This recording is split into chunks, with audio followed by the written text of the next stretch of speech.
దసరా పండుగ సందర్భంగా 9 రోజుల నవరాత్రులు, అదే సందర్భంగా తెలంగాణ ప్రాంతంలో బతుకమ్మ పండుగగా దీన్ని నిర్వహించుకుంటారు. ప్రజలు ఇక్కడ దాన్ని ఏర్పాటు చేసుకుంటారు. సో ఈ సందర్భంగా ఇక్కడ సిఆర్ హెడ్ క్వార్టర్స్లో సిటీ పోలీస్ తరఫున ఈ బతుకమ్మ పండుగ వేడుకని ఏర్పాటు చేయడం జరిగింది. ఈ పండుగ ప్రత్యేకమైనది. తెలంగాణ ప్రజలకు బోనాలు మరియు బతుకమ్మ ఇక్కడ ట్రెడిషనల్ ఫెస్టివల్స్. 2014 నుండి కూడా మనం దీన్ని స్టేట్ ఫెస్టివల్గా నిర్వహించుకుంటున్నాం.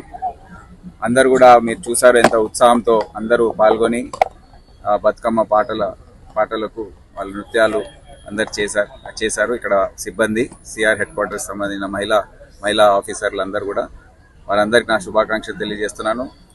ఈ పూల పండుగ అంటారు దీన్ని. పూలతో దేవిని దాన్ని తయారు చేసుకొని తర్వాత నీళ్ళలో దగ్గరలో ఉన్న చెరువుల్లో నిమజ్జనం చేయడం అనేది సంస్కృతి. అయితే అందరూ కూడా ఈ సందర్భంగా ఆరోగ్యాలతో వారికి సుఖశాంతులు దేవీమాత ప్రసాదిస్తుందని మేము కూడా ఆశిస్తూ, అందరూ కూడా వారి డ్యూటీస్ ఏవైతే ఉన్నాయో ఇక్కడ హైదరాబాద్ సిటీ పోలీస్లో కొద్దిగా కష్టతరంగా ఉంటాయి.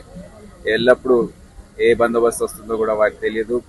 పండుగ సందర్భంగా కానివ్వండి, వేరే లా అండ్ ఆర్డర్ సమస్యలు ఇవన్నీ కూడా కొద్దిగా వారికి కూడా ఒక రిలాక్సేషన్ లాగా ఉంటుందని మేము భావిస్తూ వారందరికీ మా శుభాకాంక్షలు తెలియజేస్తున్నాం సిటీ పోలీస్ తరఫున.